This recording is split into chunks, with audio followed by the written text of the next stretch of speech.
mengembangkan skill dan menjadi lebih lagi menunjukkan hasil orang mereka jalan ini dalam Yesus Kristus dia kami.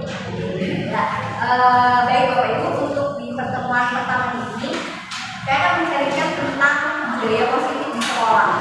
Dan saya rasa ini menjadi sebuah keperluan kita bersama, mengingat semakin meningkatnya siswa yang bermasalah di sekolah kita. Dan di pertemuan ini harapannya kita bisa untuk menjadi guru yang berperan aktif dalam membimbing anak kita ke arah yang betul. Ya, langsung saja. Yang pertama, untuk kata disiplin dulu. Sering ya Bapak Ibu kita dengar kata disiplin. Disiplin itu salah satu nilai karakter, artinya tertib begitu. Tapi kadang juga pernah kita dengar si Pak X gitu ya misalnya sedang kena disiplin. Biasanya kata disiplin itu sesuatu yang tidak menyenangkan atau bentuknya hukuman gitu ya. Jadi biasanya kita dengar sesuatu biar dia menjadi seseorang yang patuh. Nah, sebenarnya kata disiplin sendiri berasal dari bahasa Latin, artinya belajar. Nah, makanya kita harus kembalikan makna kata disiplin itu bukan sesuatu yang membuat tidak nyaman. Karena biasanya kamu kena disiplin gitu ya. Biasanya kena disiplin itu konotasinya pasti sesuatu yang tidak nyaman, tidak menyenangkan, sesuatu yang mungkin ditakuti. Nah, tetapi harapannya kita bisa mengubah paradigma itu. Ini gambarnya. Nah, sebelum kita masuk ke disiplin Bapak Ibu, kita akan belajar juga tentang motivasi. Jadi semua perilaku seseorang, siswa kita atau kita itu biasanya didorong dari adanya motivasi. Motivasi itu dibagi menjadi ada 3. 2 motivasi eksternal, 1 motivasi internal. Jadi motivasi eksternal yang pertama itu dia disiplin atau dia berperilaku baik karena dia tidak mau dihukum atau menghindari hukuman. Saya mau datang tepat waktu agar saya tidak belajar di kantor, atau saya mau pakai rati karena saya takut dihukum. Yang kedua adalah untuk mendapatkan imbalan. Saya mau rajin belajar biar saya ranking 1 dapat hadiah. Itu adalah motivasi eksternal. Nah, tetapi motivasi yang harusnya kita anamkan adalah motivasi internal. Dan ini merupakan hal-hal yang mungkin masih sulit ya Bapak Ibu ya. Untuk mereka itu menghargai diri saya sendiri. Saya mau jadi orang yang disiplin, mau jadi orang yang rapi karena saya memang menghargai diri saya. Saya memang menghargai waktu. Harapannya seperti itu. Ketika Anda ditanya kenapa kamu setiap hari kok datangnya tepat waktu, datang ke sekolah, harapannya siswa akan bilangnya bukan dia karena saya takut nanti dihukum masuk ke kasus, bukan itu. Atau karena saya biar dapat penghargaan ribet siswa berkarakter, bukan itu. Tetapi harapannya siswa akan bilang karena saya orang yang menghargai waktu, karena saya orang yang disiplin, mentaati aturan. Nah, apakah kita sudah sampai di titik itu siswa kita Bapak Ibu punya motivasi internal? Mungkin ada yang mau berpendapat dan melihat dan sejauh mana ya motivasi anak-anak kita? Apakah sudah internal dari dalam? Gimana Bu Citra mungkin? Atau ternyata kita kayak masih yang takut aja gitu ya? Gimana Bu Citra? Ya masih di posisi 1, gitu ya? Nah ini kita biar sama-sama untuk bisa bergerak ke sana. Posisi 1 jelas sesuatu yang mungkin baik gitu ya. Selain itu, ini yang saya ingin juga tentang penghargaan.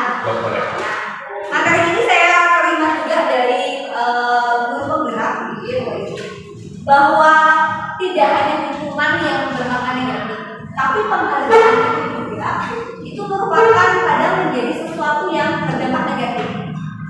Jadi memberikan apresiasi, penghargaan itu juga kadang ada dampak negatifnya. Ini juga baru saya sadari gitu ya, apa saja dampak negatifnya. Nah, yang pertama, mau jangka pendek atau jangka panjang itu bisa merusak hubungan. Contohnya Bapak Ibu, misalnya di suatu kelas gitu, kita memberikan penghargaan kepada seseorang atau anak kita yang memang berprestasi di depan kelas, maka kadang kita bisa melihat bahwa ada anak-anak tertentu yang merasa kecil, merasa rendah diri, merasa dirinya ya aku nggak pernah dapat hadiah. Memang untuk anak yang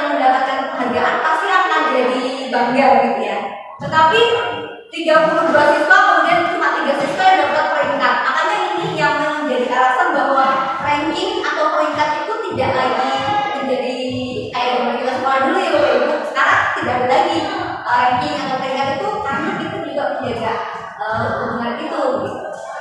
Nah, penghargaan itu juga bisa menurunkan kualitas. Jadi, udahlah asal saja, yang penting aku punya bisa melakukan sesuatu yang efektif. Nah, penghargaan ini juga mempunyai motivasi internal tadi. Jadi ada maunya. Saya ranking 1, saya dari orang tuanya dapat gadget, atau saya ranking 1 biar saya terkenal. Bukan dari internal dirinya sendiri. Makanya itu Bapak Ibu, untuk memberikan penghargaan atau apresiasi itu juga ada hal-hal yang perlu diperhatikan. Ini yang saya dapatkan juga ya Bapak Ibu. Ketika kita memberikan penghargaan, biasanya kan konsep kita jadi depan umum gitu ya, taman ini. Padahal sebenarnya ada dampak negatif bagi teman-teman yang lain yang tidak dapat hal yang sama. Rasa diri aku bodoh, aku nggak pernah jadi juara kelas. Padahal mungkin saja anak itu berbakat di hal yang lainnya. Misal tentu saja ada anak yang nggak pernah juara, tapi dia juara bola, juara futsal, dan juara-juara yang lainnya yang mungkin tidak ada di bidang akademik.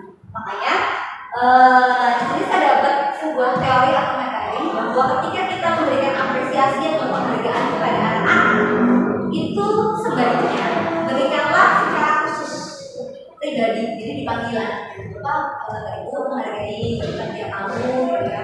Nanti akan dikasih apa makanan kah, alat tulis, tapi secara khusus, bukan di depan umum. Jadi ini satu teori yang menyatakan seperti itu. Nanti kita bisa diskusikan ya Bapak Ibu antara pro atau kontra, pasti mungkin ada.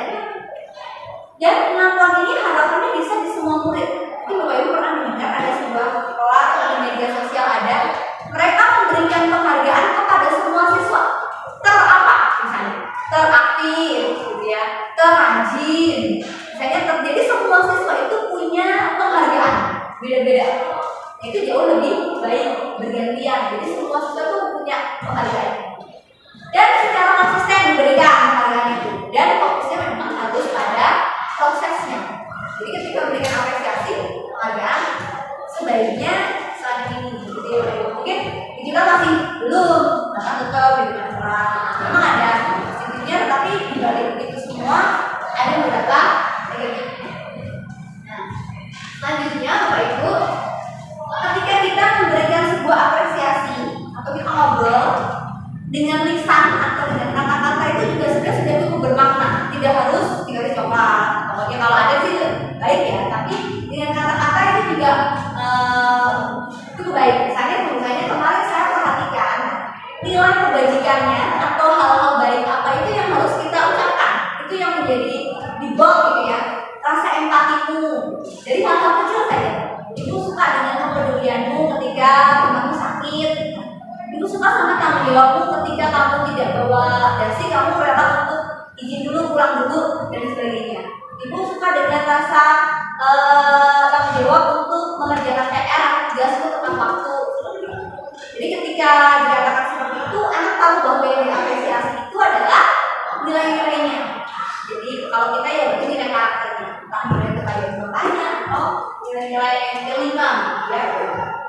Nah sekarang setelah tentang penghargaan yang ternyata juga ada beberapa dampak negatif, kita akan melihat Bapak Ibu bahwa ada bedanya antara hukuman dan konsekuensi. Ada yang tahu Bapak Ibu? Apa bedanya hukuman sama konsekuensi? Akibat berupa konsekuensi itu adalah akibat dari suatu tindakan. Kalau hukuman konsekuensi biasanya dari cara kalau dari luar ada sanksinya dari hukumnya. Oke, ada lagi. Oke, betul ya. Berarti kalau konsekuensi itu sesuatu hal atau tanggung jawab yang harus dilakukan karena akibat dari perilakunya. Kalau hukuman biasanya betul bisa dari luar. Sekarang kita cek satu-satu ya. Untuk soalnya satu. Bu ini ya. Menurut Bu ini, kalau mencatat 100 kali dalam buku, saya tidak akan menambah lagi karena terlambat ke sekolah. Konsekuensi atau hukuman? Konsekuensi. Menurut konsekuensi. Lainnya? Hukuman. Hukuman. Ya, hukuman alternatif. Ya, yang betul adalah hukuman. Jadi kalau kita menurut saya tidak terlalu ini hukuman. Yang kedua, guna tadi. Lari mengelilingi lapangan basket 2 kali karena terlambat hadir di sekolah. Hukuman juga, ya. Jadi kita bisa bedain hukuman sama konsekuensi. Yang ketiga, hukuman juga, oke. Yang keempat, tadi tak? Konsekuensi menggantikan atas tugas teman yang telah dicoret-coret. Tapi sesuatu yang dilakukan karena akibat yang dilakukan, ya. Yang kelima, konsekuensi yang membersihkan tumpahan air di meja tulis karena tersenggol pada saat kerja. Oke. Yang keenam, harus apa nih? Meminta murid tidak mengenakan sepatu seharian di sekolah karena tidak mengenakan sepatu hitam.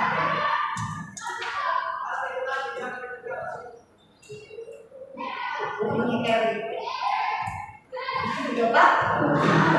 Mas. Orang ini bingung kan? Mas. Semuanya. Rituanan.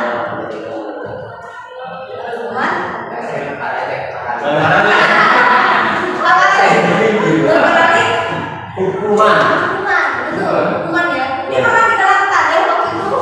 Tapi ini sebenarnya hukuman. Nomor 7, Bu Citra.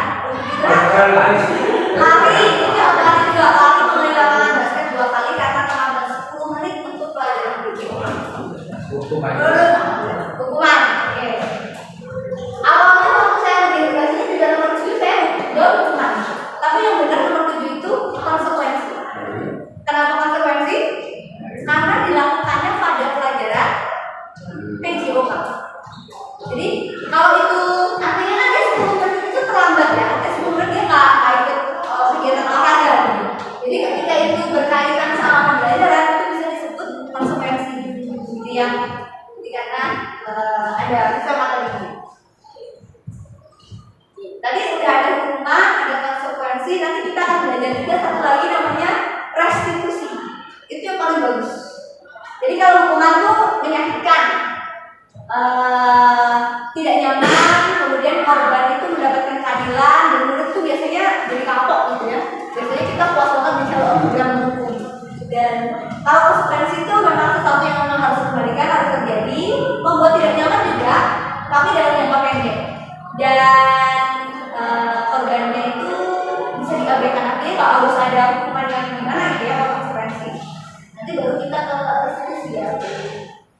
Kalau hukuman tadi perilakunya pasif agresif, jadi sistem tidak akan berjalan bila murid tidak takut. Jadi pokoknya peraturannya harus begini gitu ya. Jadi banyak hukuman.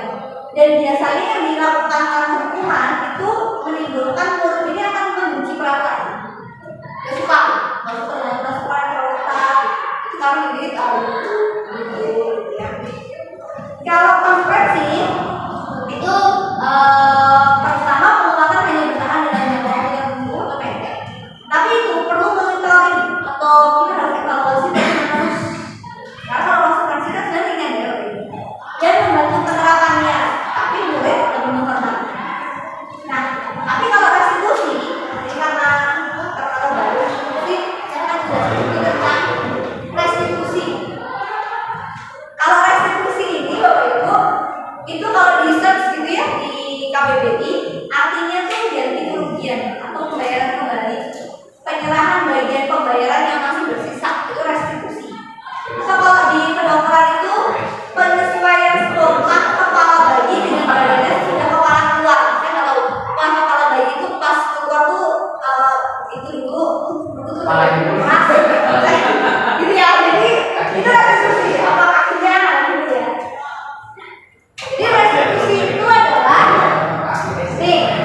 proses pencitraan kondisi bagi murid untuk memperbaiki kesalahan mereka sehingga mereka dapat kembali ke kelompok mereka dengan karakter yang lebih kuat. Jadi restitusi ini adalah proses untuk anak memperbaiki kesalahannya sehingga dia bisa kembali lagi ke kelompoknya, diterima lagi oleh lingkungannya, tapi karakternya jadi lebih kuat. Tapi bagaimana caranya untuk bisa tahap restitusi ini? Dan restitusi ini juga merupakan proses kolaboratif, jadi harus bekerja sama mengajarkan murid untuk mencari solusinya. Jadi solusi itu muncul dari siswa sendiri. Nanti akan ada tahapan biar lebih jelasnya, ada contohnya begitu ya. Ini adalah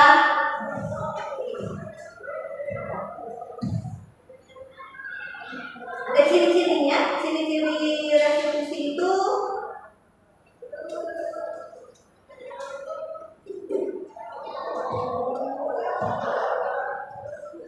ini dia. Saya berikan. Nah, ini adalah ciri ketika kita melakukan restitusi. Jadi tidak memberikan hukuman dengan konsekuensi tapi restitusi. Belajar dari kesalahan, mampu untuk memperbaiki hubungan, menawarkan bukan memaksa, dan restitusi diri adalah cara yang terbaik. Menuntut anak untuk melihat ke dalam diri, jadi introspeksi diri, dan mencari kebutuhan dasar yang mendasari tindakan. Juga fokusnya pada karakter, pada solusi, dan mengembalikan murid kembali kepada kelompoknya. Jadi restitusi itu dielaborasi kalau anak ini, si yang onar di kelas ini bisa diterima oleh lingkungannya. Nah, itu pasti akan banyak tahapan prosesnya ya. Kegiatan restitusi ini banyak kegiatan dialognya. Mungkin kalau kayak tadi ya konselingnya, jadi ada beberapa kali konseling kita bisa menghasilkan anak-anak dengan karakter yang kuat, sadar betul dari dalam dirinya bahwa dia salah, mau mencari solusi. Nah, ini yang mau kita coba untuk hidupi. Apakah kita sudah bisa untuk melakukan restitusi gitu ya? Apakah sudah sabar atau mau langsung aja dihukum gitu kan? Tapi harapannya sih bisa kita restitusi. Karena keuntungannya untuk restitusi ini, kegiatan restitusi ini adalah merupakan pilihan. Dan anak itu ada banyak pilihan. Jadi kita nggak yang marahin, tapi muncul dari anak sendiri. Kita hanya menuntun saja, menguatkan untuk murid dalam waktu yang jangka panjang. Jadi kalau dia sadar dalam mungkin kalau bapak ibu lihat anak-anak kita yang punya karakter yang sudah kuat, kesannya sampai kita bingung gitu ya, anak ini kok bisa baik banget ya, bukan takut dihukum, gak diberi penghargaan juga tetap baik, tidak ada yang mengawasi juga tetap baik. Nah, harapan kita tuh anak-anak kita semuanya bisa seperti itu gitu. Dan salah satu prosesnya yaitu jangan kita akan restitusi, karena masalah akan terpecahkan dan murid itu akan belajar bertanggung jawab terhadap apa yang dilakukannya, apa yang diyakininya, dan dia bisa menjadi anak yang ideal. Karena ya bapak ibu sebenarnya anak-anak kita tuh tahu yang baik, bener ya. Anak kita tuh tahu kok idealnya siswa tuh gimana, tuh tahu sesuatu yang baik itu seperti apa tuh sebenarnya tahu, tapi belum melakukannya. Jadi sebenarnya kita hanya perlu tapi ya itu ya udah perlu kedampingan, kesabaran. Nah, dalam restitusi ini juga kita belajar tentang 5 posisi guru. Jadi kalau diklasifikasikan kira-kira bapak ibu tim yang mana gitu ya? Apakah pendukung? Cirinya ya bapak ibu, kalau pendukung itu pasti guru yang killer, begitu lihat dikit-dikit pokok, nggak pakai ini push up atau push up gitu saja, itu langsung gitu ya, anak langsung takut dengar sepatunya aja langsung hibrid gitu ya, itu pendukung. Kalau yang kedua itu membuat merasa bersalah, jadi orangnya melo gitu ya, jadi agak melo, kemudian ibu kecewa sekali, dan bahasanya biasanya gitu, ibu kecewa sekali dengan kamu misalnya gitu ya, ibu tuh padahal jadi melo, jadi kalau menasehati ketemu siswa itu gitu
biasa kita lakukan, apakah sudah muncul? Boleh ada.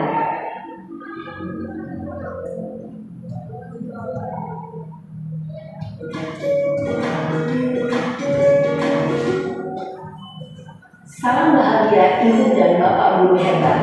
Dalam penerapan disiplin positif restitusi, salah satu program yang dikembangkan adalah 5 posisi kontrol. 5 posisi kontrol dalam restitusi adalah proses perjalanan seorang pendidik agar dapat mengenali dirinya. Pada video kali ini, kita akan membahas tentang 5 posisi kontrol yang dikembangkan oleh Diane Dawson dan contoh penerapannya.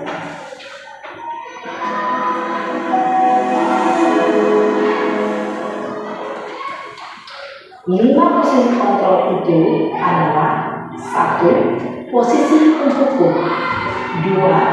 Posisi pembuat merasa bersalah, 3. Posisi teman, 4. Posisi pemantau atau monitor, dan 5. Posisi manajer.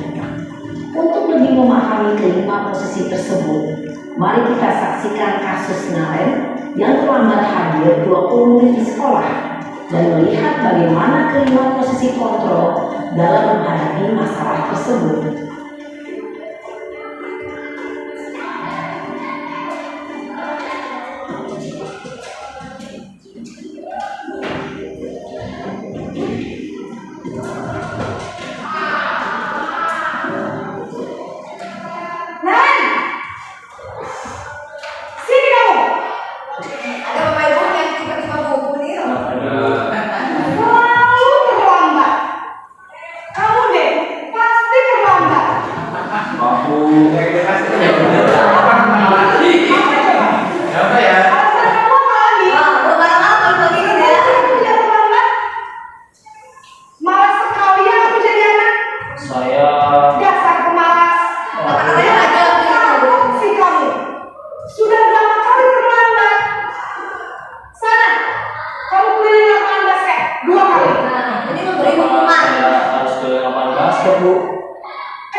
Hukuman bisa berupa fisik maupun psikis.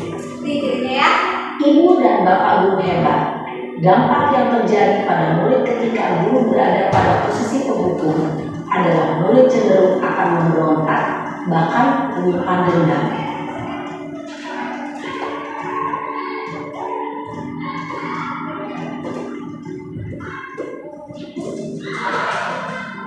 Oke, ini yang kedua. Siapa ya?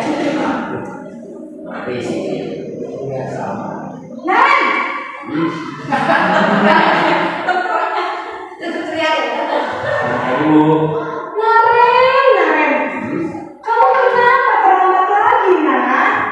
Ya Tuhan, Naren, kamu senang ya bikin ibu susah ya? Kalau kamu terlambat lagi, nanti ibu yang ditegur bapak kepala sekolah, nak. Disangka ibu tidak bisa membina.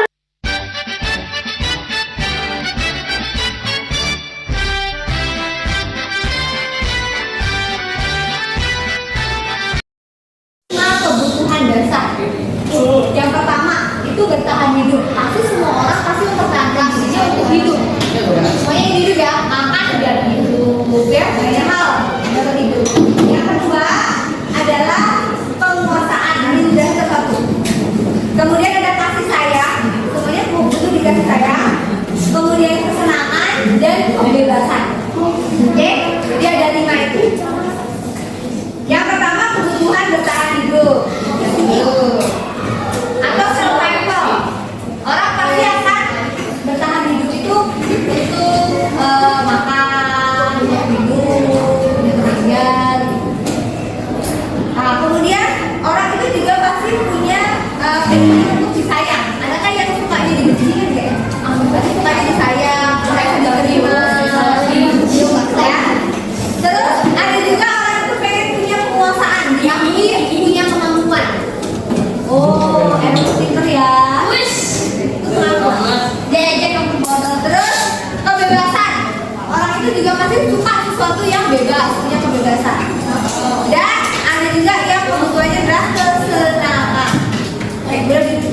stop dulu aja videonya.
Mulainya belum. Oke, boleh. Halo guys, Jangan usah fasilitas. welcome back to with in the class. Boleh juga sih.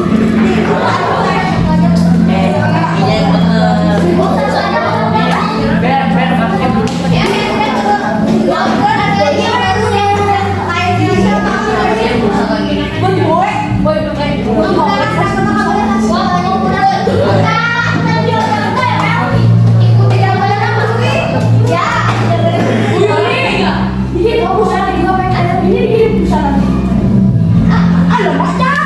Ya, mulai.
Nah, menghargai itu saling menghargai. Atau bisa dibilang saling menghormati. Kita akan coba petakan gitu ya. Pertama, yang tentang disiplin dulu ya. Yang tentang disiplin dulu. Ibu mau minta tolong Arsalio.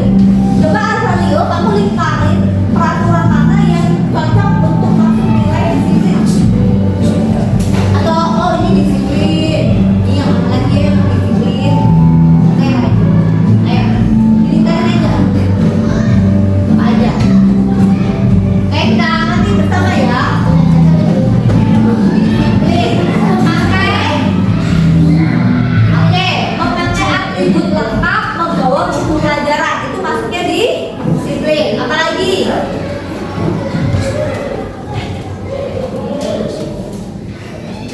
Oke, mana yang termasuk dalam disiplin? Oke, coba sambil kita lihat. Itu adalah termasuk disiplin. Oke, ada dua yang masuk satu lengkap ya. Ada lagi.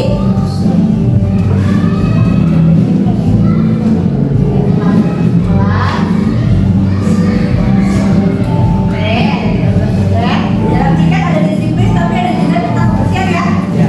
Oke. Supaya kita bantu. Ikut. Ikat rambut. Masuk apa?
Tadi banyak sekali ya, tidak jahil kepada teman. Bisa kita ganti dengan kata apa?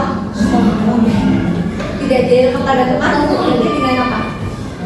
Bully kata negatif ya, tahu kan kata negatif dia jahil, kotor, itu namanya kata negatif apa? Oh, menghargai teman, mengasihi teman, menghormati teman, misalnya. Bersifat akrab kepada teman yang lainnya seperti itu. Sampai ada juga yang tidak bermain HP, tidak bolos piket. Nah, daripada kita tulis yang tidak bolos piket bisa diganti dengan kata apa? jawab, gitu ya. Jadi biar kata-katanya juga positif. Yang kedua, ini kan sudah kami contoh dengan kata-kata positif. Datang tepat waktu, pakai seragam, mengumpulkan tugas tepat waktu. Yang kedua, kalau untuk yang tidak jahil, tidak berkata kasar, tidak mengata-ngatai nama orang tua, kita akan masuk ke dalam nilai apa? Saling menghargai, boleh, atau bisa saling memberi kata-kata lainnya. Menghormati. Kira-kira menghormati apakah hanya ke sesama teman saja? Sama siapa lagi menghormatinya? Yuk, siapa ya? Bisa. Tulisan ya, bisa.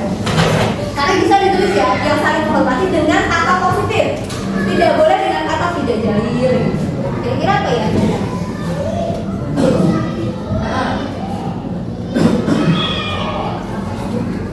Misalnya dengan menghargai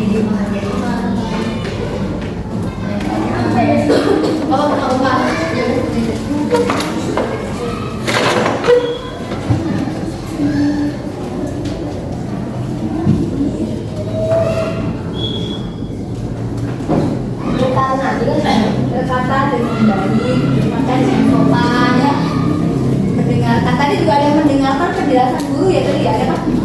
Kalau yang mendengarkan penjelasan guru ya, itu juga termasuk ke dalam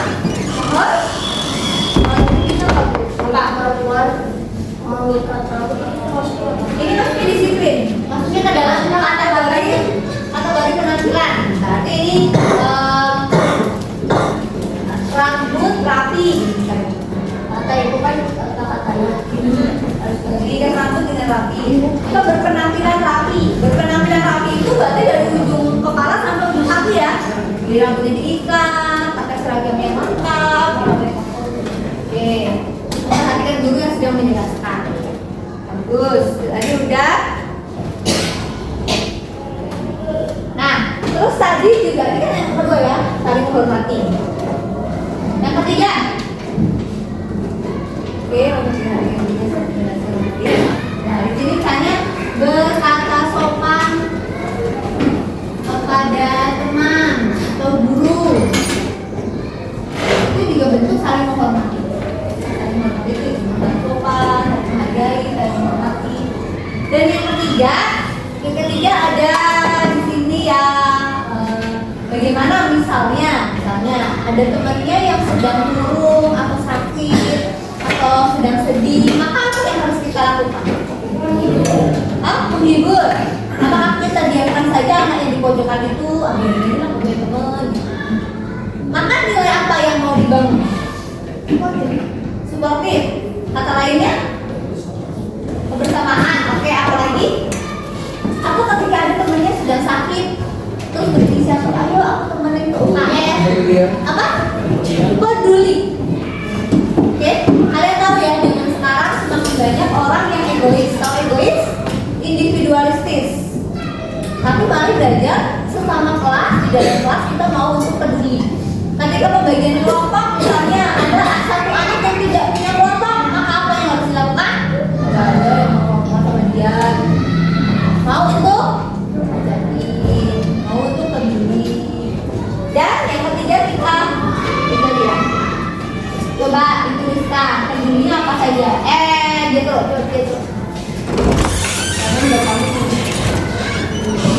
Kata contohnya apa sih kalau peduli? Ya, di sini tadi ada kok peduli itu ya. Tidak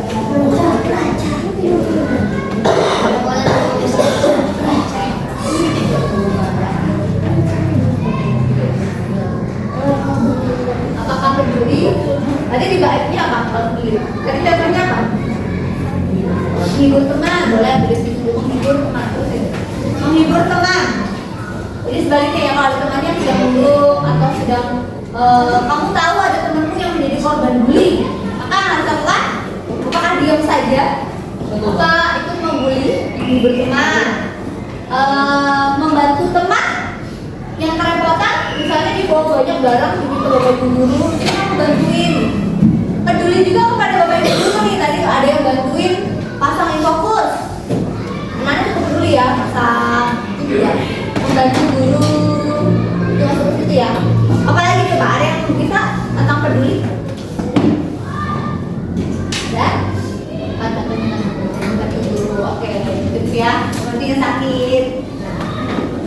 dari tadi juga banyak sekali yang tentang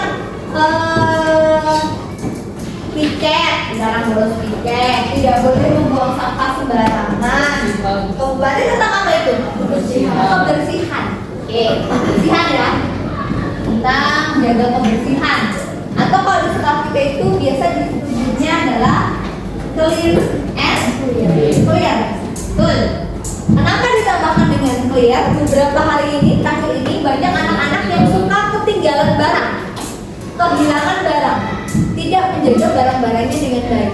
Clean and clear itu artinya menaruh barang kembali pada tempatnya.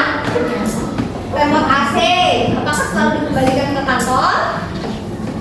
Kembalikan tidak. Barang-barang yang kamu bawa, hari ini kamu bawa 50 pen, apakah pulang 50 pen? Enggak. Wah, berarti itu belum clean and clear.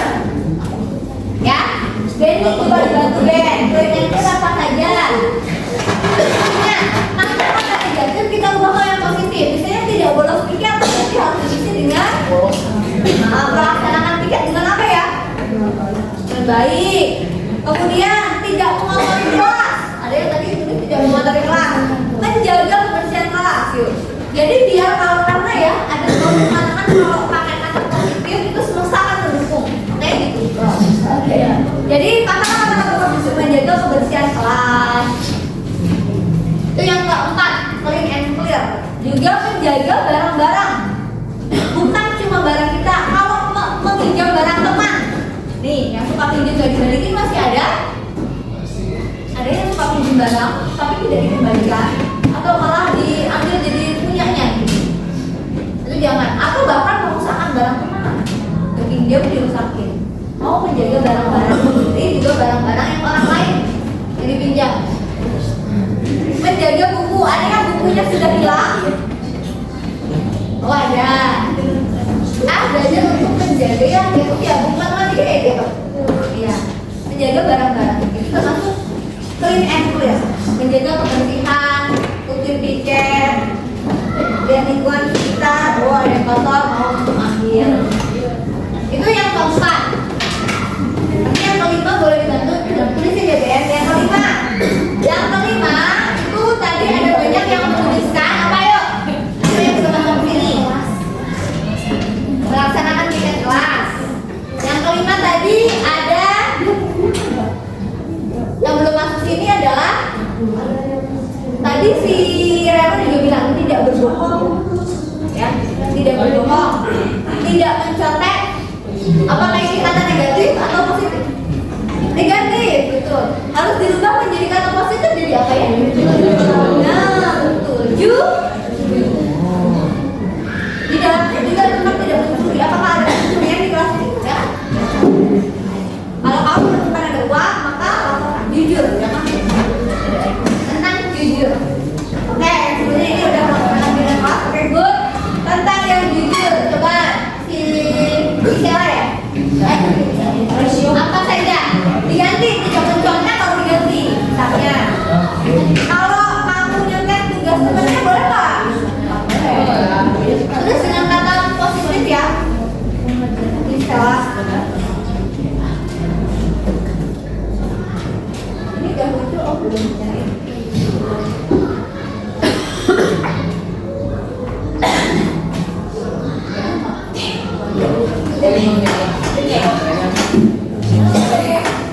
Apa? Beda, ini jangan peduli, apa? Sebenarnya langsung boleh. Santai ya, santai kan nanti kok Apa? santai ya.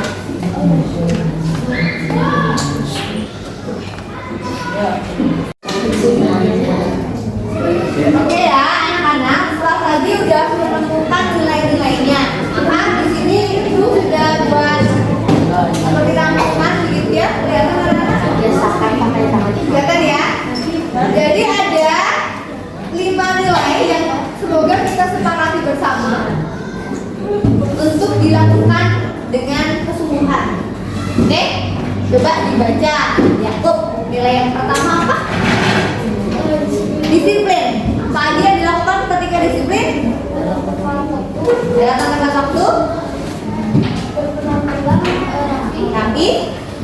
kumpulkan tugas. Ya, kumpulkan tugas tepat waktu. Oke ya, setuju, sepakat semuanya? Ada yang keberatan? Gak ada. Oke, nanti kita ada tanda tangan ya. Yang kedua, menghormati. Boleh minta tolong Heli.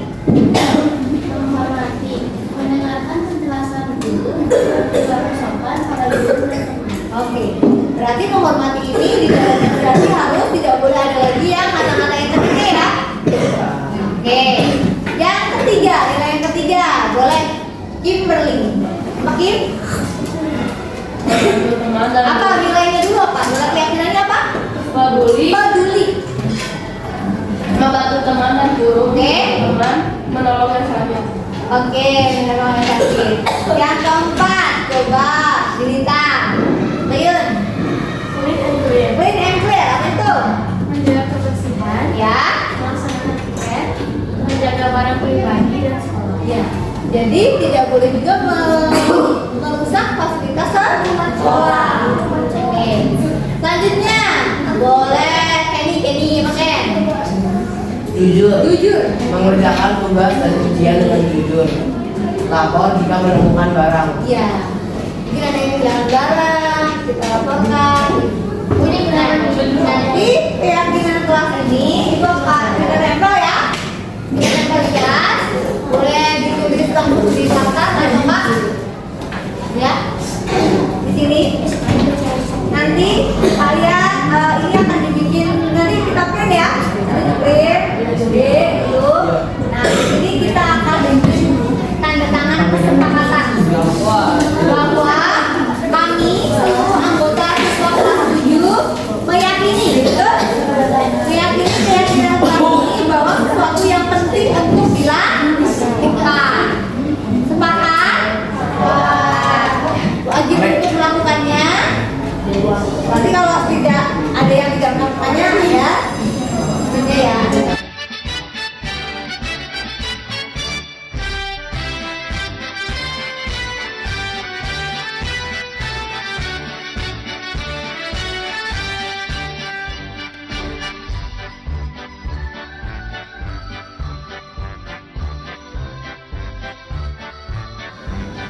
Dengan mengikuti kegiatan diskusi tentang keyakinan kelas, saya berjanji akan mengikuti semua keyakinan kelas yang ada.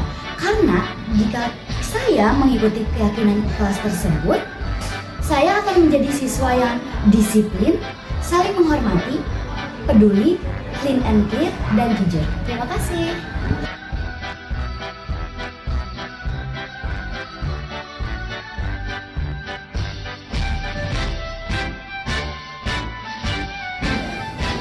Dari diskusi saya tadi bersama Bu Yuni, saya dapat belajar untuk saya menjadi lebih disiplin dalam mengikuti tertib sekolah. Dan saya terasa nyaman karena dapat berbincang dengan Bu Yuni tanpa merasa tertekan atau intimidasi. Semoga saya menjadi lebih disiplin lagi dalam menjalani tertib sekolah. Terima kasih. Dari diskusi bersama Bu Yuni tadi, saya merasa nyaman dan saya juga merasa lebih terbuka. Dan juga tidak ada penekanan, jadi saya bisa lebih enak menceritakan permasalahan saya yang ada di rumah maupun di sekolah.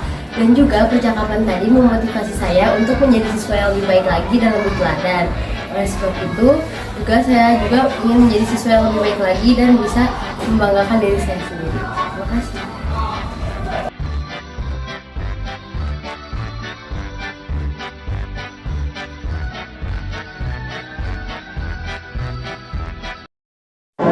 Identitas ganda. Bila kita memilikinya, maka posisinya tidak akan berubah. Kita bisa mengajukan pernyataan ini.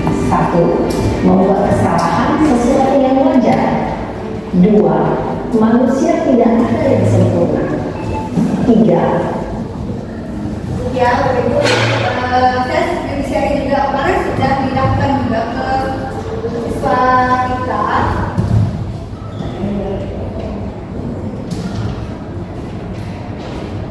Nah, ini si Disko. Ya, kan saya ini beberapa hari itu Disko pakai sabun merah. Udah kayak Pancasila ya. Kalau itu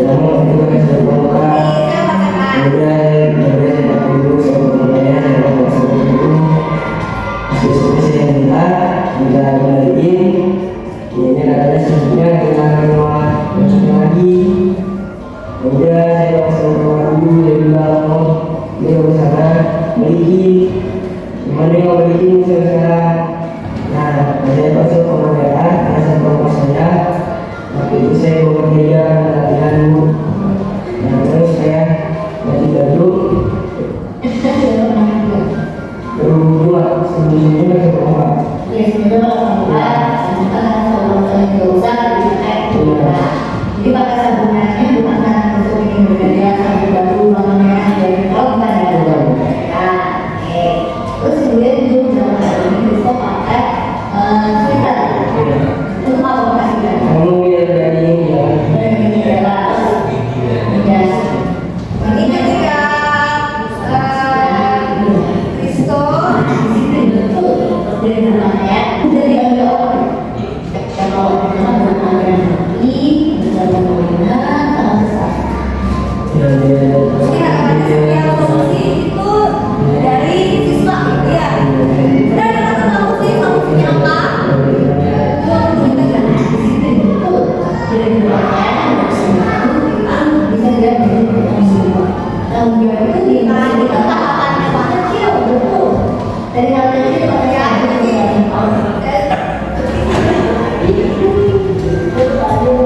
Nah, ini yang kasus kedua itu Maria C. Maria C itu suka kata-kata yang banyak.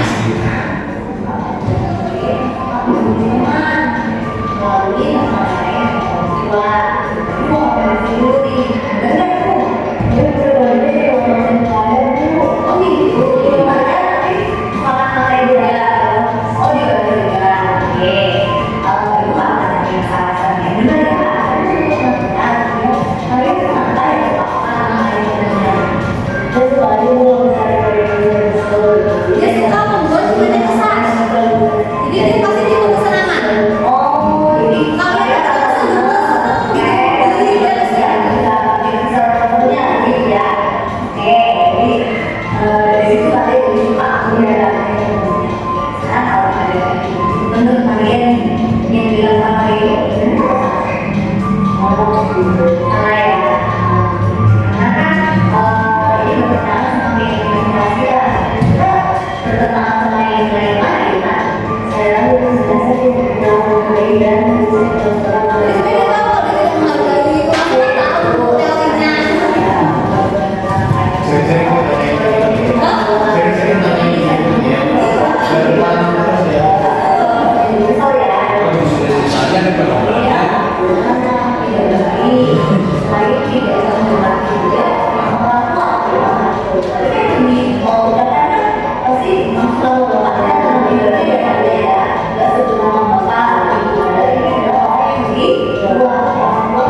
Terima kasih.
yang lebih baik, berkarakter, profil pelajar Pancasila itu tujuan utama kita. Oke, sebelum saya menutup, ada yang mau bertanya dulu Bapak Ibu? Siap untuk mengimplementasikan yang di sekolah kita? Siap. Mantap. Oke, ada yang mau memberikan? Saya mungkin satu orang untuk memberikan tanggapan untuk apa yang kita pelajari hari ini biar kita bisa berkolaborasi bersama. Oh iya, kan biasa kalau belajar pakai refleksi ya. Oh, dari jelas. Kira-kira apa? Bukan ya? Ya, Ini nanti sudah berapa lama diterapkan, memang sudah sesuai efektivitas apa yang pernah tercapai kalau menerapkan ini. Oke, betul ya. Efektivitas pasti bergantung dari banyak hal. Ada faktor-faktor banyak, ada tentang mahasiswanya, konsentrasi institusinya, dan restitusi ini betul ya. Tidak hanya sekali terus jadi enggak. Saya restitusi Maria aja besoknya juga ada juga ya, kisah kasusnya juga ada juga. Tapi restitusi menjadi berdasarkan banyak sumber, kemudian teori-teori yang dihubungkan, juga banyak sekolah yang sudah melakukan menjadi pilihan yang terbaik dibandingkan dengan yang lainnya. Gitu. Jadi sebagai hal yang baru, mungkin kalau awalnya kita hanya tahu hubungan sama konsekuensi jadi lebih baik. Ada satu lagi namanya itu tadi restitusi, mengembalikan anak bisa kembali ke kelompoknya dengan karakter yang lebih kuat. Yang tadinya nggak disiplin jadi balik itu udah jadi anak yang disiplin. Memang susah sih ya, itu mungkin mengubah orang untuk manusia.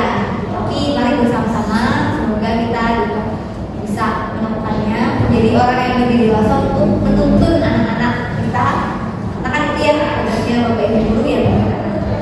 Oke, itu pertanyaan tadi dokter ya. Yang lainnya dong Pak, kira-kira belajar hari ini apa? Terus mungkin komitmen atau kedepannya atau hal baru yang dipelajari hari ini. Awalnya saya jadi setelah saya lihat ini saya jadi hal baru apa yang didapatkan di depan. Ya, soal risiko yang merasakan kesalahan jika tadi kayak contoh si Miran bagus selama terus tadi juga ada si Rafael dan 2 kali 3 kali si Rafael segitu ini kalau salah dia juga selama itu. Ya mungkin yang bisa saya ambil ya yang masalah dari tadi yang contoh di anak-anak kita juga seperti Rafael ya mungkin saya mencoba menerapkan kayak tadi gitu yang model manajer si Rafael mau mencoba Siap, nyata banget nih, udah langsung ke kasus nyata. Perlu sabar, perlu Bapak Ibu, karena kalau hukuman mungkin kalau langsung melakukan gitu ya, tapi mau untuk kesadaran dari diri itu agar lebih kuat. Karena kalau hukuman Bapak Ibu, kalau tidak ada Bapak A, semuanya langsung bubar. Ya, kalau ada Bapak. Tapi kalau ada, takut gitu, karena di dasarnya ada rasa takut kalau dihukumkan dari kesadaran. Ya, oke, terima kasih Pak Ali, terima kasih juga untuk Bapak Ibu semuanya yang sudah hadir belajar hari ini. Semoga bisa mengubah paradigma kita, konsep dalam diri kita, mungkin kita bisa ya. Kita akan kita akan berdoa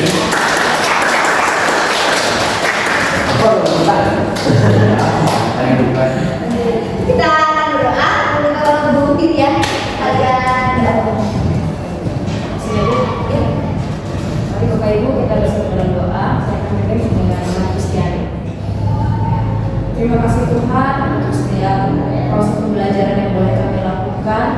Terima kasih yang boleh bertemu kembali kali ini untuk sama-sama belajar dan mengajar juga ya Tuhan. Dan kiranya apa yang kami lakukan seperti kehendak Tuhan saja dan bukan menjadi kesombongan bagi diri kami. Tuhan, sebentar lagi kami akan kembali melanjutkan pekerjaan kami ataupun kembali ke tempat kami masing-masing. Tuhan yang menyertai segala rencana yang akan kami lakukan di Tuhan, tapi biarlah Tuhan saja yang terjadi pada diri kami. Tuhan, kami mohon siswa-siswi kami yang mungkin masih ada dalam lingkungan sekolah ini, Tuhan kiranya juga menyertai mereka yang akan nanti pulang kembali ke rumah masing-masing, sehingga mereka boleh tiba dalam tubuh yang sehat dan pulang sekolah juga. Tuhan, kami juga berdoa para siswa-siswi kami yang mungkin sedang dalam keadaan yang sakit, Tuhan yang kami percaya Tuhan yang menguruskan segala obat-obatan yang mereka pakai, yang mereka